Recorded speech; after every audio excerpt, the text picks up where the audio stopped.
Santa Casa e você. Apoio Centerlimp, mudando a cultura, simplificando a limpeza. Sicoob, associado a você.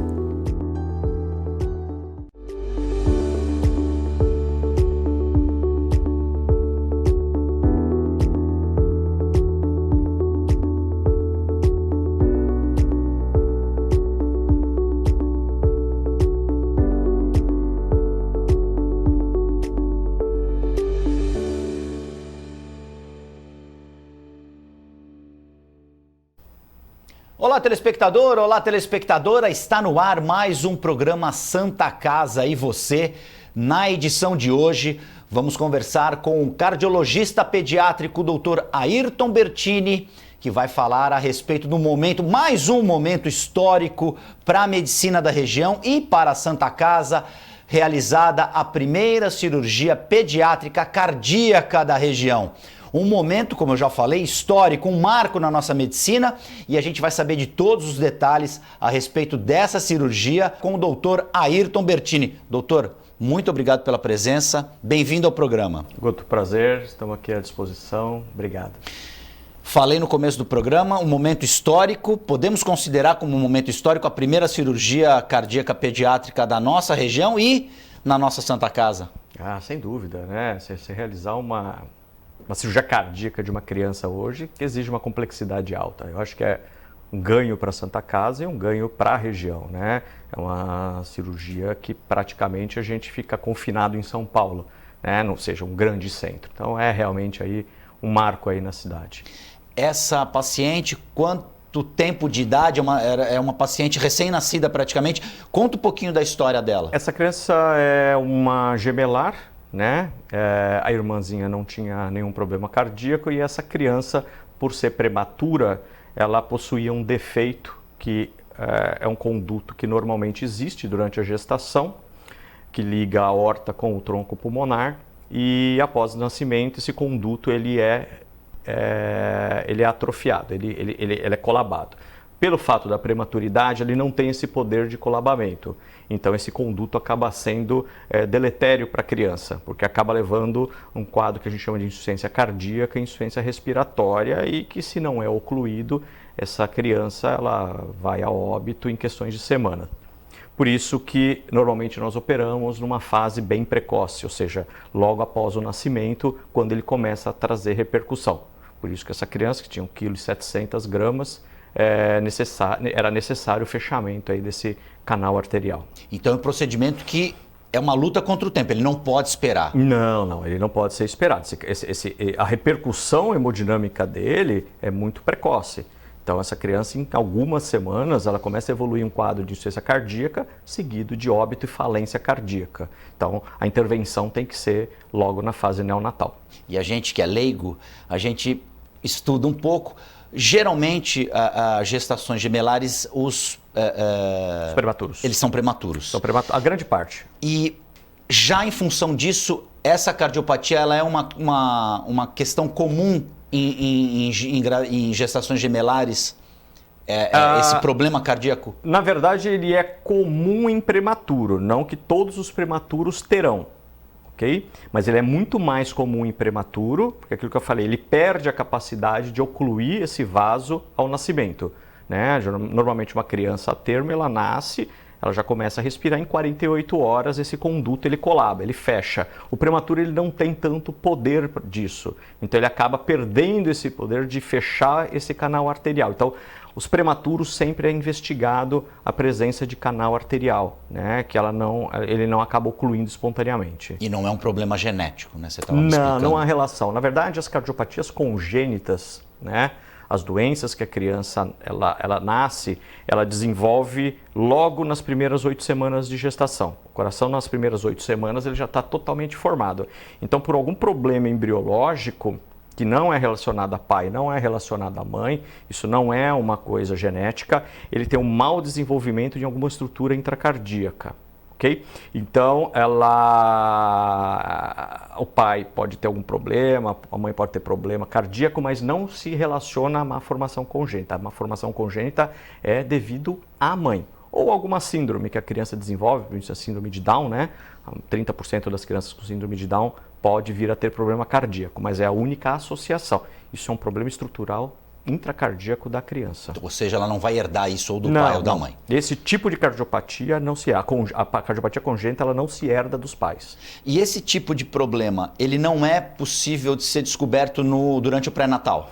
Veja bem, são coisas, são dois cenários diferentes. Esse tipo de cardiopatia, que na verdade é o que eu falei, esse conduto ele é necessário durante a gestação. Porque a criança ela não respira durante a gestação. Então o sangue oxigenado da mãe precisa desse conduto. Após ela nascer, ela começa a respirar, ela não precisa mais desse conduto. Então uma coisa que é fisiológica durante a gestação, ela se torna patológica após a criança nascer.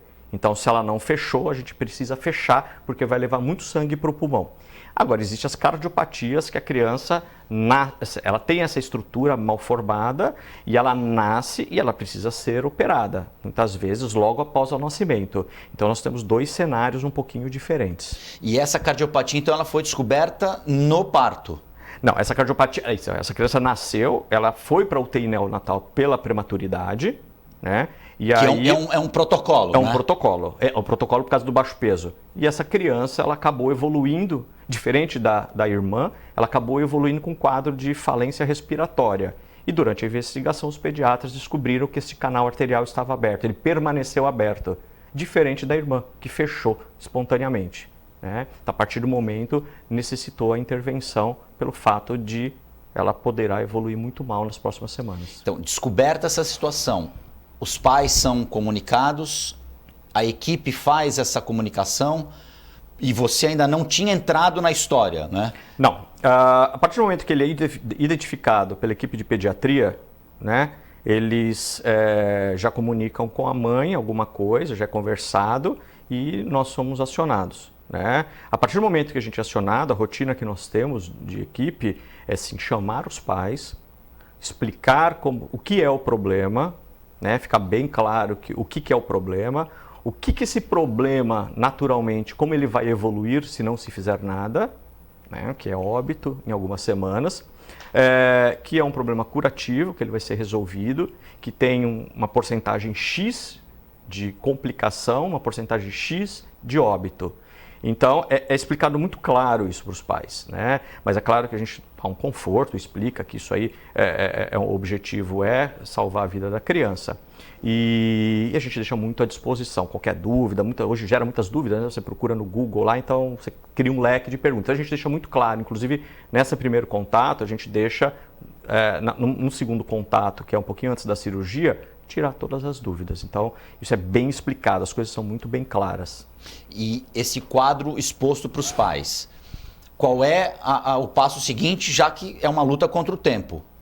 A equipe já fica preparada? Nesse caso especificamente, se a primeira cirurgia já existia uma prontidão, digamos assim, porque esse parto foi feito na Santa Casa ou não foi feito na Santa Casa, e essa criança já identificada esse problema, ela já começa a ser preparada para a cirurgia, os pais precisam autorizar? Sempre autorizar. A responsabilidade é dos pais. Às vezes os pais eles têm que, sem autorização dos pais, nós não temos como fazer nenhum tipo de procedimento. Então, a partir do momento, vamos falar de um hospital já estruturado, como por exemplo está a Santa Casa, depois a gente pode falar um pouquinho aí de como estruturamos isso.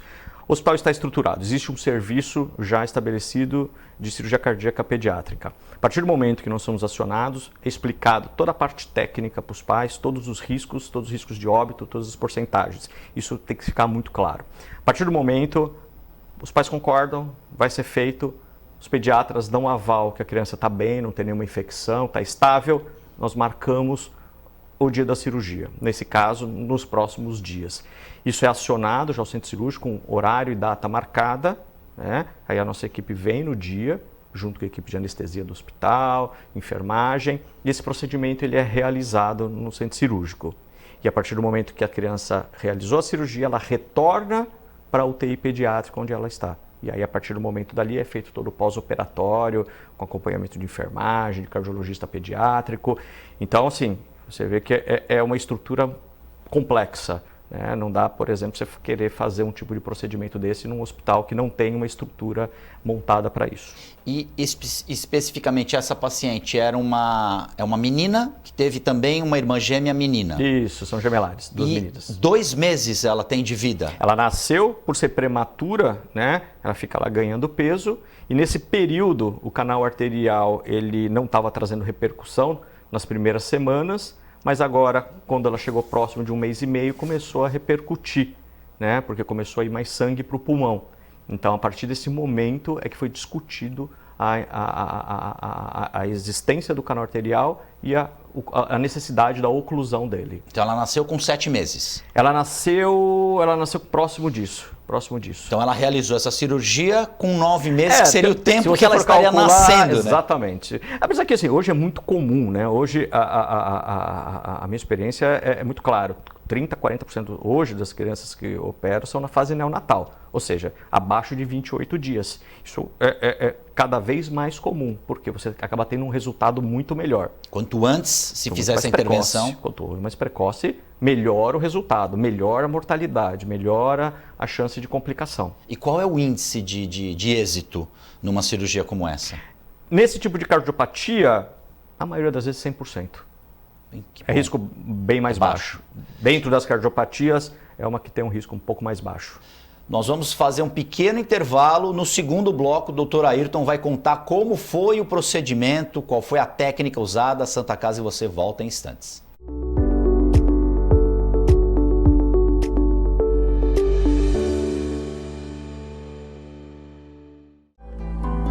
A vida é vulnerável.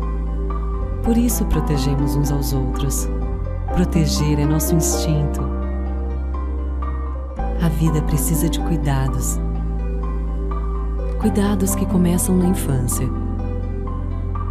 Alguém para compreender suas necessidades.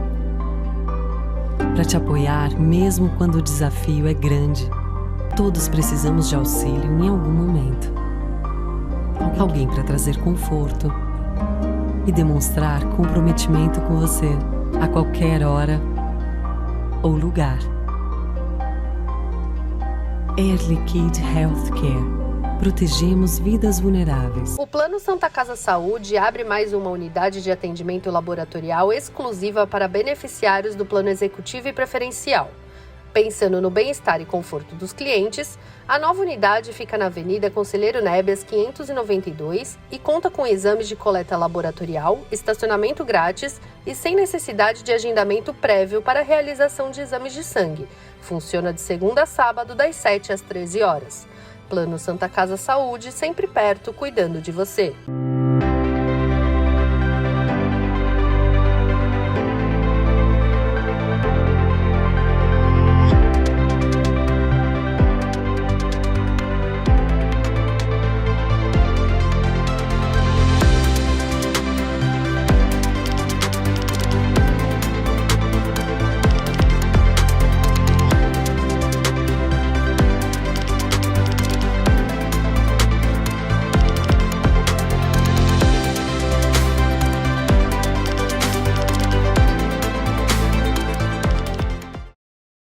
Já notou como as coisas passam rápido demais? E tudo bem, afinal evoluir é viver. E viver é ter saúde para sua família e amigos. E pensando nisso, o Plano Santa Casa Saúde oferece o que há de melhor e mais moderno para curtir a sua vida. Um plano completo que pensa na prevenção, que conta com o maior e mais completo hospital da região, além de uma clínica de especialidades com ampla rede médica. Faça seu plano de vida. Faça seu Plano Santa Casa Saúde. É comum pensar em doação de sangue apenas em momentos críticos, quando a necessidade é sentida por amigos ou familiares. E se você precisasse de sangue? Uma única doação pode salvar vidas e um simples gesto pode gerar milhões de sorrisos. Então, por que não transformar esse gesto em um hábito? Porque para quem doa, são alguns minutos e para quem recebe, é uma vida inteira. Procure o Banco de Sangue da Santa Casa de Santos e seja um doador. Doe sangue, doe vida, doe amor. Apoio Biomega. A Santa Casa de Santos inaugurou as novas instalações do Complexo de Radioterapia, o maior da Baixada Santista. São mais de 1.500 metros quadrados de área totalmente dedicada ao atendimento de pacientes oncológicos e familiares, com acesso exclusivo pela Avenida Francisco Manuel e todo o conforto e atenção essenciais para a especialidade. O espaço conta com estacionamento privativo, salas acolhedoras, serviço de tomografia exclusivo e o principal destaque do complexo, o acelerador linear Halcyon, que dispõe de extrema precisão para o tratamento contra o câncer e é um dos mais modernos do mercado mundial. Com o início do funcionamento do novo complexo de radioterapia, a Santa Casa de Santos amplia a capacidade de atendimento oncológico, oferecendo o melhor tratamento da região. Santa Casa de Santos, a melhor e mais completa. A Ativa Saúde é uma corretora conceito em administração de benefícios. Tem a missão de trazer as melhores soluções nos segmentos de saúde, seguros e benefícios em produtos individuais, familiares e empresariais, prestando o melhor atendimento, com transparência, respeito, dedicação e humanização. Avenida Senador Feijó, 686, loja 112 no Térreo. Telefone 3232-1666, WhatsApp 99121-9947 ou pelas nossas redes sociais. Ativa Saúde.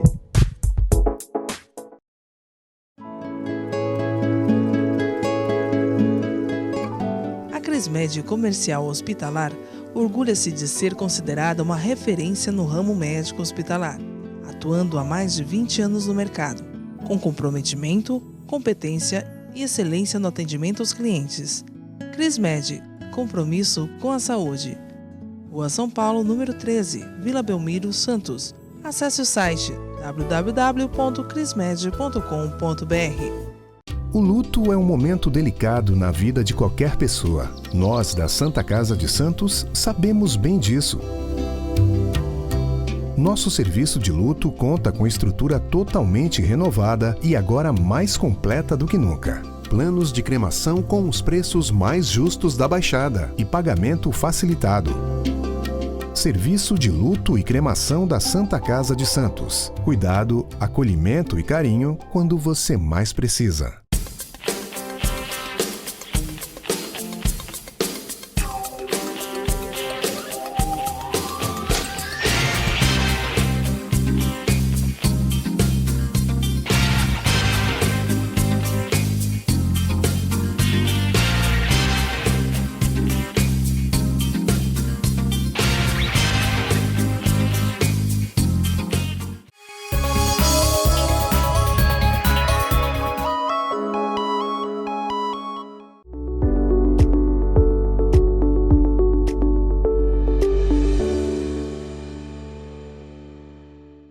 Santa Casa e você já está de volta. Na edição de hoje recebemos aqui o cardiologista pediátrico, Dr. Ayrton Bertini, que está contando como foi a primeira cirurgia pediátrica cardíaca realizada na Santa Casa e também na Baixada Santista. Dr. Ayrton, qual foi a técnica usada para se fazer essa correção no coraçãozinho dessa pequena menina? Já tem nome ela? Não, ainda recebe o nome da mãe. Já tá na UTI neonatal. Tá na UTI. Como foi esse procedimento? Abriu o peitinho da criança ou é por laparoscopia? Não, ela é uma cirurgia. Essa criança ela desce para o centro cirúrgico, né? Ela é anestesiada, ela é entubada. O acesso por esse canal arterial, ele não é o clássico de cirurgia cardíaca, né? Que nós abrimos aqui pela frente, pelo peito anteriormente.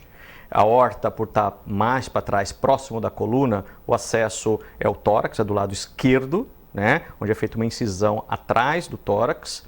A partir do momento que a gente abre o tórax, você acessa, você sai no pulmão, você afasta o pulmão e aí eu já caio em cima da aorta. Então, ou seja, eu sei exatamente que espaço que eu vou cair, eu sei onde eu vou cair perto do canal arterial. Aí ele é dissecado, eu identifico todas as estruturas, até porque tem estruturas muito semelhantes que eu não posso ligar, porque se eu ligar, eu ligo alguma coisa errada, eu vou acabar tendo um desfecho fatal. E a partir do momento que eu identifico, separo, isolo esse vaso que tem que ser isolado e é inserido um clipe de metal, né, que nós ocluímos esse canal arterial totalmente. E aí eu encerro e fecho, coloco um dreninho, é fechado o tórax, resolver o problema. Quanto tempo de procedimento, mais ou menos? O procedimento em si, na verdade, o que mais demora é o preparo, tá? Porque assim, é muito pequena as crianças, né? Então assim, elas sofrem muito com mobilização, temperatura baixa de centro cirúrgico. Então, esse descer, anestesiar, você pegar alguns acessos, né?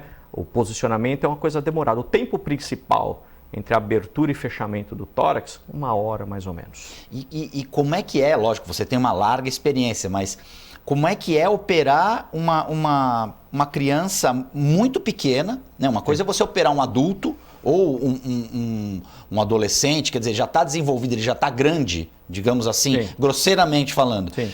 Como é lidar com um recém-nascido que é tudo muito pequeno? Vocês têm algum tipo de recurso, alguma lente de aumento para poder trabalhar nesse espaço tão pequeno? Tanto que o treinamento, hoje, quando você vai fazer uma cirurgia cardíaca, para ser cirurgião cardíaco-pediátrico, primeiro você tem que fazer cirurgia cardíaca normal de adulto, a base. Depois você vai se especializar em criança.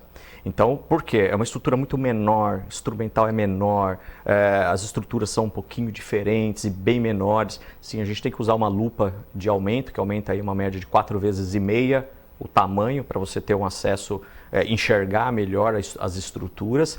E o treinamento? O treinamento ele é muito demorado. Né? Quanto tempo para formar uma equipe para atuar numa Na verdade, para situação formar, a minha formação, por exemplo, foram 2 anos de cirurgia geral, mais 4 anos de cirurgia cardíaca normal e depois mais uns 2 anos de cirurgia pediátrica. É muito longo, é muito extenso. É muito extenso porque você não, o universo da pediatria é muito diferente do adulto. Então, assim, como você falou, é tudo muito pequenininho, é tudo muito delicado. Então, ali, um pontinho diferente que você dá, você pode lesar uma estrutura, né? Então, mas é prazeroso. Com certeza.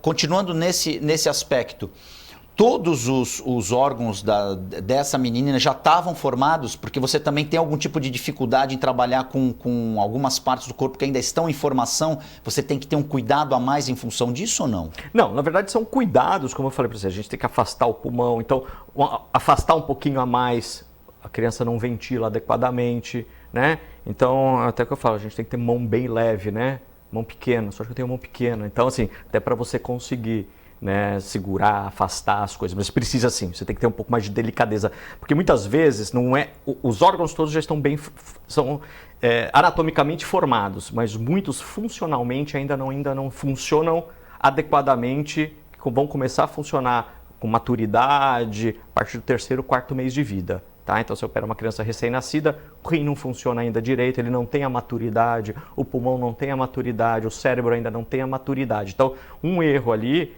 você consegue trazer um dano irreversível em outro órgão. A partir do momento da cirurgia terminada, deu tudo certo. Qual é o tempo de recuperação desse bebê? E quando que ele vai estar liberado para ir para casa? E ele vai ter que ir para uma incubadora, ele vai ter que passar um período ainda dentro da UTI pediátrica? Essa criança, ela sai do centro cirúrgico, vai para um berço aquecido, porque o frio para uma criança dessa, a hipotermia, é uma coisa muito grave, né? Então essa criança já sai, ela já vai para um berço aquecido, ela já retorna para a UTI, e no dia seguinte a gente já avalia, né? Os pulmõezinhos estão bem expandidos, não tem nenhum sangramento. A gente já retira esse dreno foi retirado já no dia seguinte. E a criança, na verdade, agora, do ponto de vista da cardiopatia, ela está encerrada, está de alta. Ela vai tratar agora a prematuridade. Ela ainda deve permanecer ainda algumas semanas no hospital devido ao baixo peso da prematuridade. Só que essa criança agora ela consegue ganhar peso assim, muito mais rápido do que quando ela tinha o canal arterial. Porque o canal ele roubava o fluxo para o resto do corpo. Então, essa criança agora vai ter um desenvolvimento muito rápido. Acredito que mais aí umas 2, 3 semanas deve estar indo para casa. Para o nosso telespectador que é leigo e eu também entendemos, podemos fazer uma comparação de um vazamento. Era um vazamento que foi contido e se esse vazamento não fosse contido, esse sistema ia entrar em colapso. Exatamente. Porque... Na verdade, o sangue, em vez de ele seguir por um caminho, ele tinha um curto-circuito, vamos falar assim. Em vez de ele ir para frente, ele passava por esse curto-circuito e ia para o pulmão. E com isso, o pulmão enche de sangue, o coração ele começa a dilatar e aí entra numa falência que a gente chama, né? Falência cardíaca, falência pulmonar e óbito. Antes desse tipo de procedimento ser realizado, não tinha jeito, essa criança invariavelmente morreria. Se não se realizar, questões de 2, 3 semanas, ela com certeza já ia a óbito. Esse tipo de técnica de cirurgia começou a ser feita quando? Na verdade, a cirurgia cardíaca é uma coisa muito nova, né? Nova em relação à medicina. Existiam alguns experimentos nos Estados Unidos, que é muito mais avançado, muito mais à frente da gente. Eles começaram isso na década de 60, para você ter uma ideia. Recente. Muito recente, muito recente. E a evolução, né? Só que com uma mortalidade assim que hoje, como eu falei para você, hoje tem o 0 de mortalidade para isso. No passado você tinha 40, coisa que hoje em dia não é mais permitido isso, porque você houve uma evolução desse tipo. Mas assim, estamos falando em 50 anos, 60 anos. Para a medicina é muito pouco. Né? Então assim, tecnicamente as coisas evoluíram, né? Não só treinamento de cirurgião, técnica cirúrgica, mas assim, de instrumentais, de aparelhos que a gente usa durante a cirurgia. Isso evoluiu. Eu tenho desde 1998, eu faço isso. Então, eu enxergo desde essa época que eu fazia residência com hoje. Assim, a evolução desses últimos 20 anos, 25 anos, assim, foram gritantes. E acredito que isso vai evoluir mais. Isso é muito bom, né? Eu acho que isso aí vai levando a queda de mortalidade, operar mais precocemente essas crianças. Você tem mais sucesso de operar essas crianças. E não só isso, a gente vai multiplicando os centros formadores. Como eu falei, a gente não tinha nem impensável na minha cabeça vir um dia operar aqui na Santa Casa, aqui em Santos, né? Era São Paulo. Hoje você vê que é viável, porque você multiplica o treinamento, você multiplica o que você tem num hospital de ponta, como tinha nos Estados Unidos, veio para o Brasil, de São Paulo, a gente consegue colocar em outras cidades, né? Eu tenho serviço em Sorocaba, tenho serviço em São Paulo, então a gente consegue multiplicar. Isso é muito bom para a região, porque a maioria dessas crianças não tem acesso. Se você for contar aí hoje o número de crianças que nascem com problema cardíaco, no Brasil hoje, o DataSUS ele dá em torno de 25 mil crianças por ano. Esse procedimento foi feito via SUS? A família... Não, foi via Santa Casa. Foi via Santa Casa, tem plano de saúde. Santa Casa. Mas, como você falou, uma família morando longe, não podemos... Uma família, por exemplo, do Vale do Ribeira, sem condições, não tem acesso, fatalmente não tem acesso, essa criança morreria. Não tem acesso a um centro. Qual a importância disso para um médico saber que a população de uma região que não tinha um serviço agora tem? Vou falar como santista, né? Para Sim. mim é uma satisfação muito grande, né? Eu fico muito contente aí de participar aí dessa evolução da medicina, né? Evolução assim que a Santa Casa está trazendo aqui para a região, de uma altíssima complexidade, porque é uma especialidade de alta complexidade, poucos centros realizam. Então, é uma satisfação muito grande, assim, de participar disso aí, de participar junto com a diretoria da Santa Casa aí, que está bem empenhado a investir nisso. Eu acho que é importante, tá? Isso que é muito importante para a região. A gente está falando de uma região muito grande, né? Não só Santos, mas as regiões. É uma região muito grande, uma região hoje totalmente carente nisso aí. Não para SUS, como privado também. E quais são as próximas cirurgias? Já existe uma agenda? Já. Quais são os próximos procedimentos? Nós já montamos um ambulatório dentro da Santa Casa, né? Para ter um retorno dessas... Veja bem, a princípio a gente vai focar nos planos de saúde, tá? Ainda não temos nenhuma negociação com o SUS, mas eu acho que talvez seja um próximo passo, que eu acho que é importante. As crianças não têm acesso a esse tipo de serviço. Já no próximo mês vamos realizar outra cirurgia, é diferente. A outra cirurgia é um pouquinho mais complicada, vai ser realizada já aí no finalzinho de março, aí no segunda quinzena de março, a gente vai realizar já uma outra cirurgia. E aí com esse ambulatório, com os direcionamentos, a gente vai implantar a rotina aí que a gente tem na nossa equipe fora em outros hospitais. Doutor Ayrton, infelizmente o nosso tempo acabou. Muito boa a sua entrevista. Mês que vem vai voltar aqui para contar também como é que foi esse segundo procedimento. A casa aqui está aberta. Parabéns pelo trabalho, parabéns à Santa Casa por investir em profissionais de alta qualidade. O resultado é esse. Conseguimos salvar uma vida que eu acho que não tem preço e a gente fica muito contente quando isso acontece. Parabéns pelo trabalho. Guto, obrigado aí pela oportunidade de a gente estar tentando trazer para a população de Santos e estamos à disposição. Mês que vem a gente volta novamente. Já está marcado aqui. Santa Casa e você, fica por aqui, nós voltamos no próximo programa.